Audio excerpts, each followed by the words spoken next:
آج کی اس گفتگو میں خوش آمدید۔ آج ہم ایک ایسے موضوع پر بات کر رہے ہیں جو آپ کہہ لیں صدیوں سے زیر بحث ہے جی بالکل۔ اور ایمان کی بنیادوں سے جڑا ہے۔ سوال یہ ہے کہ نبی اکرم صلی اللہ علیہ وسلم جنہیں تاریخ امی کہتی ہے، جی یعنی ناخواندہ، جی انہوں نے قرآن جیسی گہری، اتنی جامع اور فصیح و بلیغ کتاب وہ کیسے پیش کی؟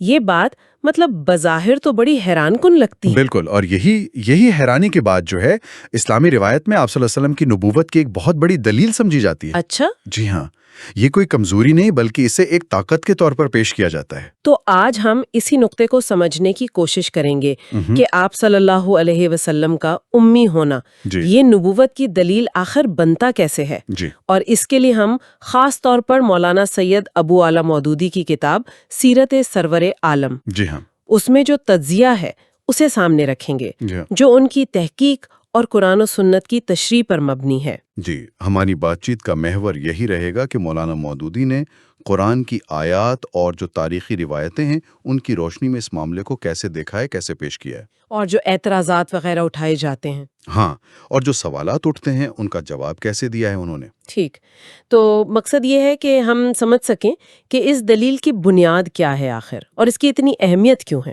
چلیں پھر شروع کرتے ہیں۔ جی بسم اللہ۔ آئیے سب سے پہلے قرآن کی طرف دیکھتے ہیں۔ یہ سورۃ العنکبوت، اس کی آیات 48 اور 49 وہ کیا کہتی ہیں اس بارے میں؟ دیکھیں، قرآن مجید اس معاملے میں آپ کہیں تو بالکل واضح ہے۔ سورۃ العنکبوت کی آیات 48، اس کا مفہوم یہ ہے کہ اے نبی، تم اس قرآن سے پہلے کوئی کتاب نہیں پڑھتے تھے اور نہ اپنے ہاتھ سے لکھتے تھے۔ آگے فرمایا کہ اگر ایسا ہوتا تو یہ باطل پرست لوگ یعنی شک کرنے والے اچھا، وہ شک میں پڑھ سکتے تھے۔ یعنی قرآن خود اس بات کو ایک طرح سے دلیل بنا رہا ہے کہ آپ صلی اللہ علیہ وسلم کا پڑھنا لکھنا نہ جاننا ہی شک کی گنجائش ختم کرتا ہے۔ بالکل بالکل، اور اگلی ہی آیت ہے آیت 49، اس میں اسی بات کو آگے بڑھایا۔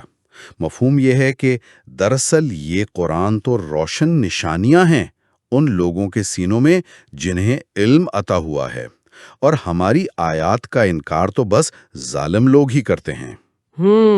اب مولانا مودودی اس کی تشریح یہ کرتے ہیں کہ اصل دلیل یہ ہے، دیکھیں ایک شخص 40 سال اپنی قوم کے بیچ رہا، جی، سب جانتے تھے انہیں، ہے نا، کہ بھئی نہ کہیں تعلیم پائی، نہ کسی سے کچھ سیکھا، نہ کبھی کوئی کتاب پڑھی، نہ قلم ہاتھ میں لیا، کبھی نہیں، اور وہ شخص اچانک ایسی عظیم و شان کتاب پیش کرنے لگتا ہے جس میں علم و حکمت کا سمندر موجزن ہے۔ اور اس علم میں کیا کچھ نہیں تھا؟ توحید، پچھلے انبیاء کے قصے، قوموں کی تاریخ، جی، شریعت کے اصول، اخلاق، معاشرت، سب کچھ۔ یہ سب کچھ، اور یہ ایسا علم تھا جو اس وقت کے عرب ماحول میں کسی ایک جگہ سے یا کسی ایک آدمی سے ملنا ممکن ہی نہیں تھا۔ ممکن نہیں تھا۔ تو قرآن کہتا ہے کہ یہ خود بذات خود ایک روشن نشانی ہے۔ آپ صلی اللہ علیہ وسلم کا امی ہونا اس بات کی دلیل ہے کہ یہ علم انسانی ذریعے سے نہیں آیا۔ اچھا، یہ اللہ کی طرف سے وحی ہے۔ سیدھی سی بات ہے، اگر پڑھے لکھے ہوتے تو کوئی کہہ بھی دیتا، کہہ سکتا تھا کہ کہیں سے پڑھ لیا ہوگا۔ ہاں، کہ بھئی فلاں کتاب سے لے لیا، فلاں سے سیکھ لیا، لیکن آپ کا امی ہونا وہ اس امکان کو ہی ختم کر دیتا ہے، جڑ سے ختم کر دیتا ہے۔ بالکل۔ اب اس کے بعد بھی کوئی انکار کرے تو وہ پھر ضد ہے، ہٹ دھرمی ہے۔ یہ واقعی ایک بہت بنیادی اور منطقی بات لگتی ہے، لیکن تاریخ میں کچھ واقعات یا روایتوں کا ذکر بھی آتا ہے، جی آتا ہے۔ جن کی بنیاد پر کچھ لوگ یہ سوال اٹھاتے ہیں کہ کیا واقعی آپ صلی اللہ علیہ وآلہ وسلم بالکل نہیں لکھ سکتے تھے؟ خاص طور پر وہ صلح حدیبیہ والا واقعہ ہے نا، ہاں، وہ اکثر زیر بحث آتا ہے۔ وہ کیا ہے قصہ؟ اس کی کیا حقیقت ہے؟ جی، یہ ایک اہم نکتہ ہے اور مولانا مودودی نے اس پر تفصیل سے بات کی ہے۔ واقعہ یہ ہے کہ جب حدیبیہ کا معاہدہ لکھا جا رہا تھا، کاتب حضرت علی رضی اللہ عنہ تھے۔ جی، انہوں نے آپ صلی اللہ علیہ وسلم کا نام لکھا، محمد رسول اللہ۔ تو قریش کے جو نمائندے تھے، سہیل بن عمرو، انہوں نے اعتراض کر دیا۔ کیا اعتراض کیا؟ انہوں نے کہا، جی ہم آپ کو اللہ کا رسول مانتے تو یہ لڑائی جھگڑا ہی کیوں ہوتا؟ بس محمد بن عبداللہ لکھیں، رسول اللہ نہ لکھیں۔ اچھا، تو اس اعتراض کے بعد کیا ہوا؟ روایتیں کیا کہتی ہیں؟ بس یہیں پر آ کر روایتوں میں تھوڑا سا آپ کہہ لیں اختلاف ہے۔ بخاری اور مسلم دونوں میں اس واقعے کی کئی روایتیں ہیں۔ کچھ روایتیں ہیں، جیسے بخاری میں کتاب الصلح کی ایک روایت ہے، وہ کہتی ہیں کہ جب حضرت علی نے رسول اللہ کا لفظ مٹانے سے مطلب ہچکچاہٹ دکھائی، جی، انکار کیا، ہاں، تو آپ صلی اللہ علیہ وسلم نے ان سے پوچھا کہ بھائی وہ لفظ کہاں ہے، اور جب انہوں نے بتایا تو آپ نے خود اپنے ہاتھ سے اسے مٹا دیا۔ بس صرف مٹانے کا ذکر ہے، لکھنے کا نہیں؟ ان روایتوں میں صرف مٹانے کا ذکر ہے، لکھنے کا نہیں، لیکن پھر کچھ دوسری روایتیں بھی ہیں۔ اچھا، جی، جیسے بخاری کی کتاب الجزیہ میں ہے، مسلم کی کتاب الجہاد السیر میں ہے، ان میں یہ ذکر ملتا ہے کہ آپ صلی اللہ علیہ وسلم نے یا تو خود محمد بن عبداللہ لکھا یا لکھوایا۔ لکھا یا لکھوایا، دونوں باتیں ہیں؟ جی، الفاظ میں تھوڑا فرق ہے۔ ایک روایت میں تو یہ الفاظ بھی ہیں کہ لا یحسن یکتب، یعنی آپ اچھی طرح لکھنا نہیں جانتے تھے۔ او اچھا، تو یہ تو تضاد ہو گیا نا، کوئی کہہ رہی ہے صرف مٹایا، کوئی کہہ رہی ہے لکھا، اور وہ بھی اچھی طرح نہیں۔ بالکل یہی بات ہے۔ مولانا مودودی اسی تضاد کی طرف توجہ دلاتے ہیں۔ وہ کہتے ہیں کہ چونکہ یہ روایتیں الفاظ میں، تفصیلات میں مختلف ہیں اور ان میں ایک طرح کا ٹکراؤ بھی ہے، جی، اس لیے ان کی بنیاد پر یہ یقین سے کہنا بہت مشکل ہے کہ آپ صلی اللہ علیہ وسلم نے وہ الفاظ خود اپنے قلم سے لکھے تھے۔ قرآن کا بیان تو زیادہ واضح ہے، زیادہ قطعی ہے۔ تو پھر ان روایتوں کو اور قرآن کے بیان کو ملایا کیسے جائے؟ مولانا مودودی کیا تجزیہ پیش کرتے ہیں؟ ان کا تجزیہ یہ ہے کہ دیکھیں، یہ روایتیں، ان میں جو آپس میں اختلاف ہے، الفاظ کا فرق ہے، اس وجہ سے یہ اتنی مضبوط نہیں ہے کہ قرآن کی صاف آیت کو اور آپ صلی اللہ علیہ وآلہ وسلم کے امی ہونے کی جو اتنی مشہور و معروف تاریخی حقیقت ہے، اسے جھٹلا دیں۔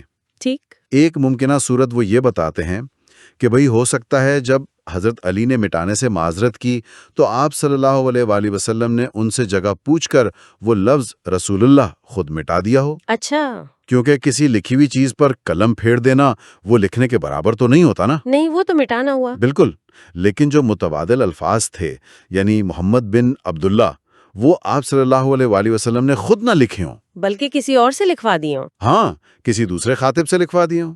اور تاریخ سے یہ بھی پتہ چلتا ہے کہ اس موقع پر حضرت علی کے علاوہ محمد بن مسلمہ رضی اللہ عنہ بھی وہاں کاتب کے طور پر موجود تھے۔ اچھا، یہ بھی ایک اہم بات ہے۔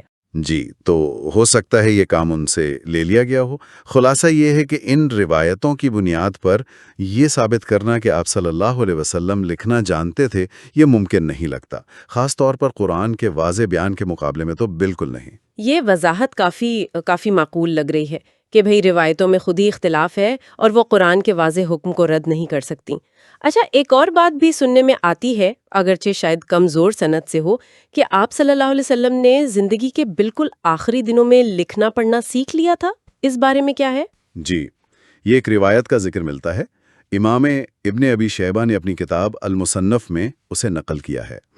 یہ ایک مشہور تابعی ہیں، امام مجاہد، ان سے منسوب قول ہے کہ رسول اللہ صلی اللہ علیہ وسلم نے وفات سے پہلے لکھنا پڑھنا سیکھ لیا تھا۔ اچھا، تو اس روایت کی کیا حیثیت ہے؟ کیا یہ معتبر ہے؟ نہیں، مولانا مودودی اور دوسرے بڑے محدثین اور محققین نے بھی اس روایت کو کئی وجہ سے ناقابل اعتبار کہا ہے۔ کیا وجوہات ہے؟ ایک تو یہ کہ اس کی سند ضعیف جداً ہے، مطلب بہت ہی زیادہ کمزور ہے۔ حافظ ابن کثیر جیسے بڑے محدث نے بھی اسے ضعیف کہا ہے۔ ٹھیک، دوسرا، یہ ایک منفرد روایت ہے جسے شاذ کہتے ہیں، یعنی یہ بات صرف امام مجاہد سے ہی نقل ہوئی ہے، کسی اور سے نہیں۔ کسی اور تابعی یا صحابی سے نہیں؟ نہیں، کسی سے نہیں۔ اور امام مجاہد خود تابعی ہیں، صحابی نہیں ہیں۔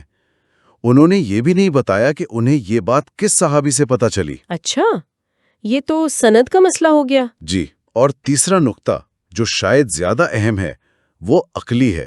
آپ خود سوچیں، اگر نبی اکرم صلی اللہ علیہ وآلہ وسلم نے اپنی وفات سے کچھ عرصہ پہلے، جی، جبکہ آپ کی نبوت کا، قرآن کا چرچا پوری دنیا میں ہو چکا تھا، اگر اس وقت آپ نے لکھنا پڑھنا سیکھا ہوتا، تو یہ تو ایک بہت ہی غیر معمولی بات ہوتی۔ غیر معمولی، بہت اہم، عظیم الشان واقعہ ہوتا یہ تو۔ یقیناً بہت بڑی خبر بنتی۔ بالکل، اسے تو سینکڑوں ہزاروں صحابہ دیکھتے، بیان کرتے، یہ بات تو تواتر کی حد تک پہنچ جاتی۔ ہاں، یہ بھی پتا ہوتا کہ کس سے سیکھا، کب سیکھا۔ کس سے سیکھا، کب سیکھا، کیسے سیکھا، لیکن تاریخ میں ایسا کچھ بھی نہیں ملتا، دور دور تک نہیں، کچھ بھی نہیں۔ کچھ بھی نہیں۔ تو اس واقعے کا یوں بالکل غیر معروف رہ جانا اور صرف ایک تابعی سے نقل ہونا، وہ بھی ایک انتہائی کمزور سند کے ساتھ، یہ خود اس بات کی دلیل ہے کہ یہ روایت قابل اعتبار نہیں ہے۔ یعنی اتنا بڑا واقعہ ہو اور اس کا ذکر صرف ایک جگہ، وہ بھی اتنی کمزور سند سے، یہ بات ہضم نہیں ہوتی واقعی۔ جی، مولانا مودودی کا یہی موقف ہے کہ ایسی شاذ اور ضعیف روایتوں کی بنیاد پر آپ قرآن کے واضح بیان کو اور امت کے درمیان جو مشہور و معروف متفق علیہ تاریخی حقائق ہیں ان کو رد نہیں کر سکتے۔ ٹھیک۔ آپ صلی اللہ علیہ وسلم کا امی ہونا ایک ثابت شدہ حقیقت ہے۔ اس ساری بحث سے یہ بات تو بہت واضح ہو گئی کہ صرف روایت کا مل جانا کافی نہیں ہوتا، بلکہ اس کی سند، اس کا متن، اس کا پورا تنقیدی جائزہ لینا کتنا ضروری ہے۔ بہت ضروری ہے۔ اب اگر ہم ان تمام پہلوؤں کو ملا کر دیکھیں، قرآن کا صاف بیان، حدیبیہ والی روایتوں کا اپنا تضاد اور آخری عمر میں سیکھنے والی روایت کا ضعف، تو ہم واپس اسی بنیادی سوال پر آتے ہیں کہ اس امی ہونے کے نقطے پر اتنا زور کیوں دیا جاتا ہے؟ اس کی مجموعی اہمیت کیا بنتی ہے آخر؟ دراصل یہ نقطہ جو ہے نا، یہ ایک بہت بڑی دلیل کا حصہ ہے۔ قرآن مجید صرف آپ صلی اللہ علیہ وسلم کے امی ہونے کو ہی دلیل نہیں بناتا، اچھا، بلکہ آپ صلی اللہ علیہ وسلم کی نبوت سے پہلے کی جو پوری 40 سالہ زندگی ہے اسے بطور ثبوت پیش کرتا ہے۔ وہ سورہ یونس کی آیت؟ جی، سورہ یونس کی آیت 16 بالکل، جس کا مفہوم ہے، اے نبی ان سے کہہ دو اگر اللہ کی مرضی نہ ہوتی کہ میں یہ قرآن تمہیں سناؤں تو نہ میں یہ تمہیں سناتا اور نہ اللہ تمہیں اس کی خبر دیتا۔ آخر اس سے پہلے میں ایک پوری عمر تمہارے درمیان گزار چکا ہوں، کیا تم عقل سے کام نہیں لیتے؟ یعنی اللہ تعالیٰ اہل مکہ کو اور ان کے ذریعے سے سب کو ان کے اپنے تجربے اور مشاہدے کی طرف توجہ دلا رہا ہے۔ بالکل، آپ صلی اللہ علیہ وآلہ وسلم کی پیدائش سے لے کر 40 سال کی عمر تک آپ کی پوری زندگی مکہ والوں کے سامنے تھی، ایک کھلی کتاب کی طرح۔ جی، آپ کا کردار، سچائی، امانت، لین دین، اٹھنا بیٹھنا، سب وہ جانتے تھے۔ سب جانتے تھے۔ اور اس پوری زندگی میں کہیں بھی دور دور تک اس علم و حکمت کا، اس قانون سازی کا، اس تاریخ دانی کا، اس فصاحت و بلاغت کا کوئی شائبہ تک نہیں ملتا۔ کوئی اشارہ تک نہیں؟ کوئی اشارہ تک نہیں، جو 40 سال کی عمر میں اچانک قرآن کی صورت میں آپ صلی اللہ علیہ وآلہ وسلم کی زبان سے جاری ہونا شروع ہوا۔ کوئی تدریج، کوئی گریجول علمی سفر نظر نہیں آتا۔ تو یہ جو اچانک تبدیلی ہے اور اتنی غیر معمولی تبدیلی ایک ایسی شخصیت میں جسے وہ پہلے سے اتنی اچھی طرح جانتے تھے، یہی اصل دلیل ہے۔ جی ہاں، مولانا مودودی کے مطابق یہی ہیں وہ آیات بینات، وہ روشن نشانیاں جن کا ذکر سورۃ العنکبوت میں ہے۔ اچھا، ایک وقت کا معجزہ نہیں، یہ کوئی وقتی معجزہ نہیں کہ دکھایا اور ختم ہو گیا۔ یہ ایک مستقل معجزہ ہے، جاری و ساری، علمی اور عقلی معجزہ جو ہر دور میں لوگوں کے سامنے موجود ہے۔ یہ نبوت کا ایک زندہ ثبوت۔ بالکل۔ کیا مکہ کے وہ لوگ جو مخالفت کر رہے تھے وہ بھی اس پہلو کو محسوس کرتے تھے؟ یقیناً محسوس کرتے تھے۔ وہ آپ صلی اللہ علیہ وسلم کی پچھلی زندگی سے بھی واقف تھے اور قرآن کی عظمت سے بھی، اس کی بے مثال حیثیت سے بھی اندر ہی اندر وہ قائل تھے۔ تبھی وہ بہانے بناتے تھے۔ تبھی تو کبھی کہتے یہ پچھلوں کی کہانیاں ہیں جی، کبھی کہتے ہیں یہ تو شاعری ہے، کبھی کہتے ہیں یہ جادو ہے، اور کبھی وہ ایک کمزور سا بہانہ تراشتے تھے۔ وہ غلام والا۔ ہاں، کہ کوئی اجمی غلام ہے جی، وہ ان کو سکھا جاتا ہے خفیہ طور پر، جس کا جواب بھی قرآن نے دیا کہ بھئی جس کی طرف تم یہ بات منسوب کر رہے ہو اس کی زبان تو اجمی ہے، صاف عربی نہیں بول سکتا، اور یہ قرآن تو بالکل صاف عربی زبان میں۔ صحیح۔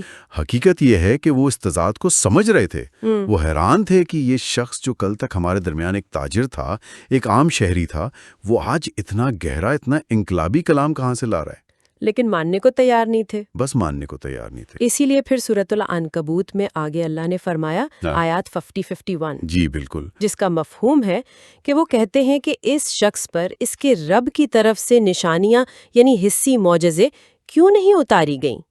کہہ دو نشانیاں تو اللہ کے پاس ہیں، میں تو صرف صاف صاف خبردار کرنے والا ہوں۔ اور کیا ان کے لیے یہ نشانی کافی نہیں کہ ہم نے تم پر یہ کتاب نازل کی جو انہیں پڑھ کر سنائی جاتی ہے؟ یقیناً اس میں رحمت بھی ہے اور نصیحت بھی ان لوگوں کے لیے جو ایمان لاتے ہیں۔ گویا کہ اصل نشانی، سب سے بڑی نشانی تو یہ قرآن ہی ہے۔ قرآن ہی ہے جو ایک امی نبی کے ذریعے آیا ہے۔